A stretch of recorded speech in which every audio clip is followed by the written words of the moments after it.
Welcome back, you horrible lot. You join me as I'm recording this on a dark and stormy evening to take a look at Monkstone Miniatures. Now, Monkstone Miniatures might be a name that you're not familiar with, but you should be, because they make some incredibly fun, really characterful little minis. They're fantastic, and I love them, and I want you to see them as well. Now, it has to be said that I didn't discover Monkstone Miniatures sort of out of nowhere. I heard about Monkstone Miniatures from a painting channel, but to my great disappointment, I simply cannot remember which painting channel it was, or even what the subject of the video was. And I saw this guy, and I went, I've got to have that.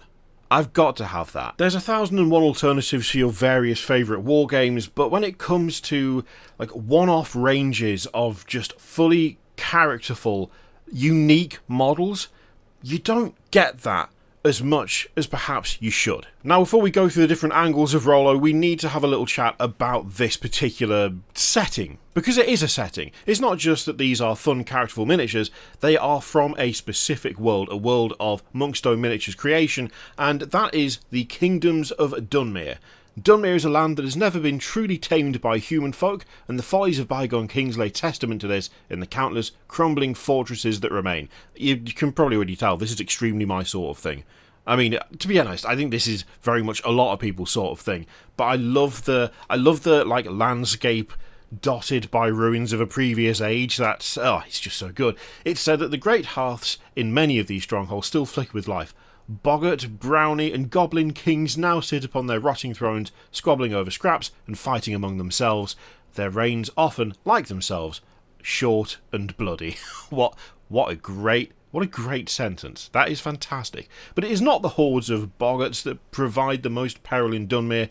Beyond their walls, the vast forests and soaring peaks are home to a myriad of beasts and monsters, and there are more fearsome things still. Unspeakable evils crawl up through the earth itself.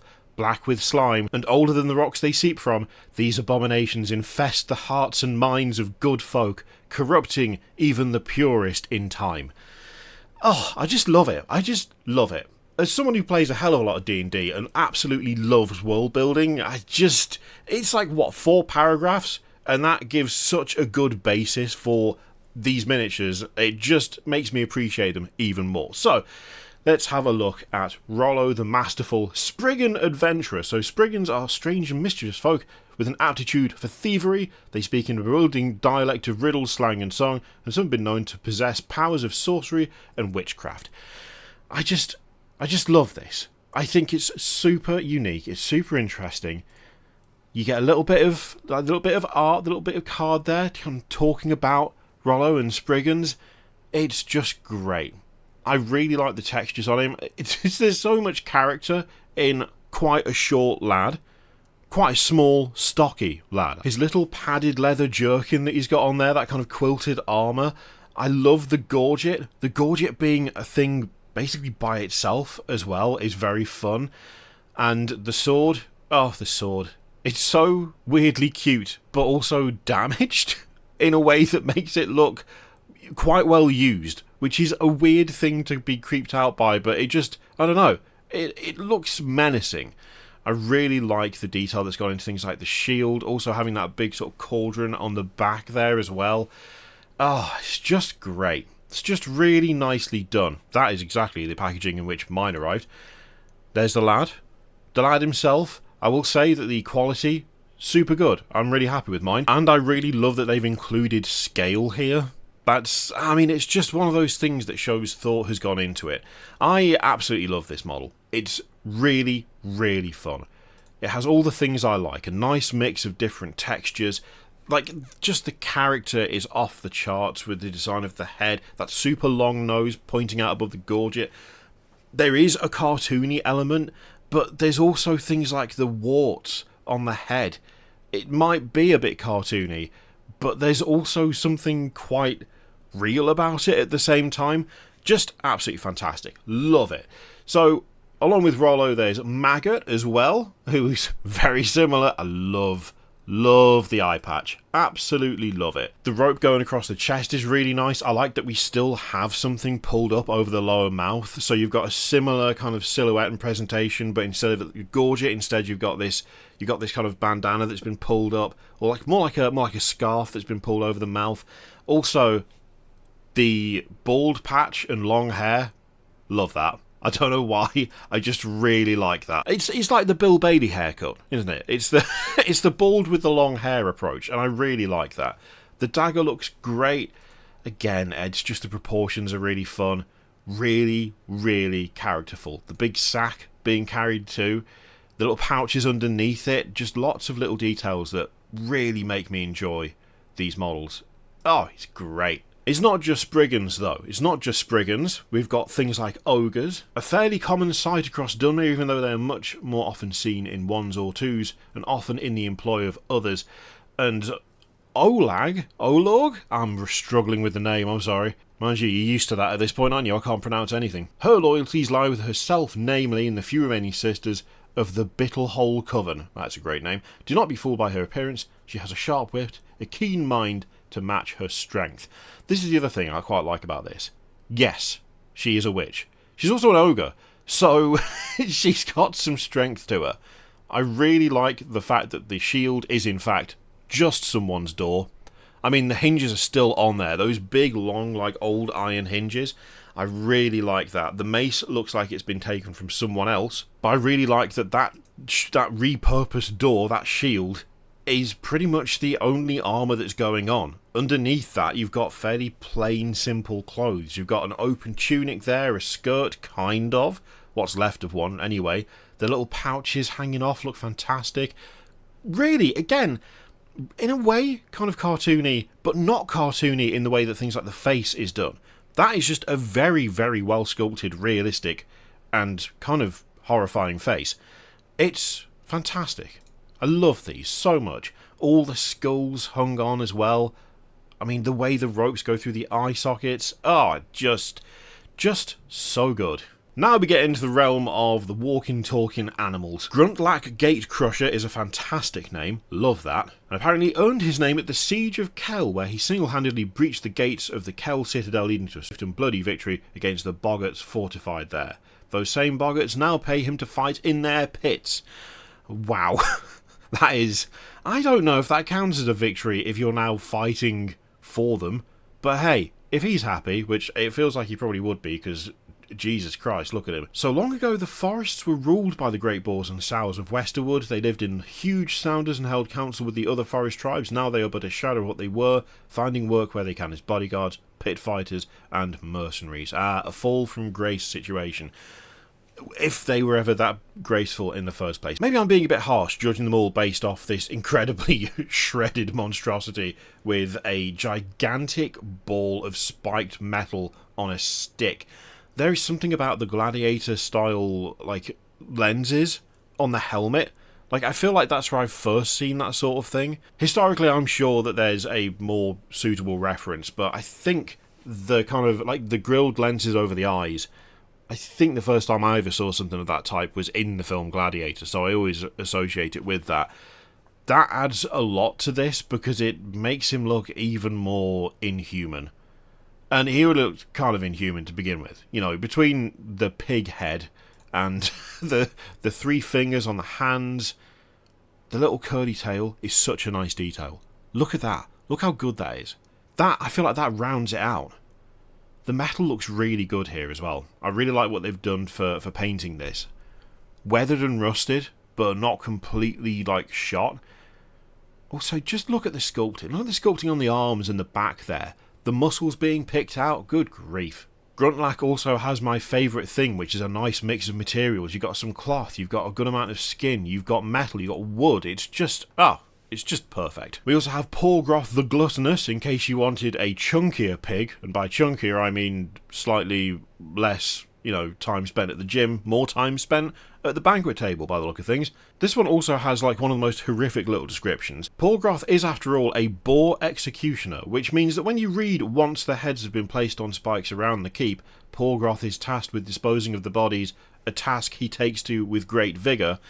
I mean, that's just a horrible pair of sentences. It's just really grim, because where else are the bodies going? Look at the guy. The axe looks great. The executioner's hood is fantastic. The big ring through the nose, love that. The tusks are grim as anything. Look at all the boils and stuff down the side of the face. It's the little details like that that just again, there is perhaps a more kind of surreal / cartoony element that almost vanishes when you look at the detail of things like the skin. The way the legs are folding over the knees.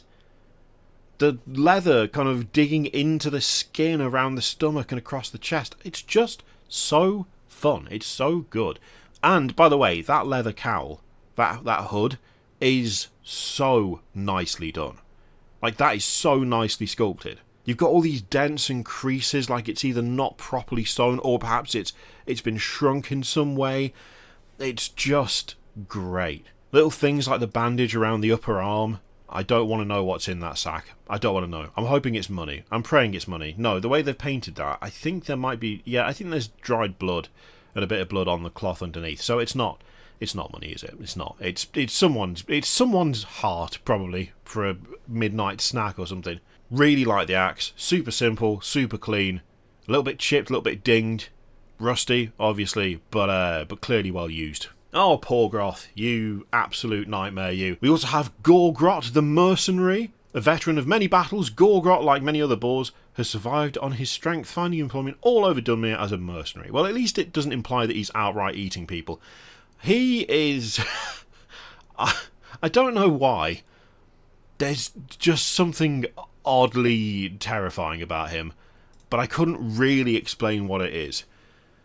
I mean, it's essentially you've got your sort of classic guard outfit, but without trousers, because, you know, Boar man. The weapon isn't particularly brutal or horrific. I mean, it wouldn't be great to be hit by it, but it's, you know, it's fine. The lantern, I really like the lantern being there. That's very fun. And it really does kind of instantly codify as, like, this is a guard. This is someone who is keeping watch, and I love that. The rope over the dented breastplate looks really good. Also, we've got a bit of chainmail under there as well. We've got some cloth that's hanging down. Love the way they painted the cloth. Again, a little sack of something, but that actually doesn't look like it's containing someone else's body parts, so that's nice. I really, really like this. I really like Gorgrot. I feel like portly but authoritative is the phrasing I'd use. He looks purposeful, and that's really cool. Now for something completely different. This is Glom the Collector, and I really like Gorgrot. Gorgrot is fantastic. I love Rollo. Rollo is my first miniature from Monkstone. Maggot, I really want to get hold of. Glom the Collector is so goddamn cute. It's just not on. It's also potentially deeply sad. An obsessive collector of trinkets and tools, Glom wasn't always like this, but it gets hard to remember things once the fog sets in. I mean... Come on. bless his heart. Was he always a sort of travelling snail man? My assumption is kind of yes, but then I don't know. That whole thing of, you know, gets hard to remember and he wasn't always like this. There's just a little bit of tragedy there, which I mean is great world building, but I want Glom to be happy. I mean, Glom's got no chance of reaching that sword, I can tell you that much, unless he can take his shell off. But then, for some reason, I feel like that would be a horrific thing to witness. Again, I like the various things that are attached to the shell there. There's an old axe. There's a fish tied on with a rope. Love that. The sword on the back, big sack. It looks like is that a quiver full of crossbow bolts or something there as well?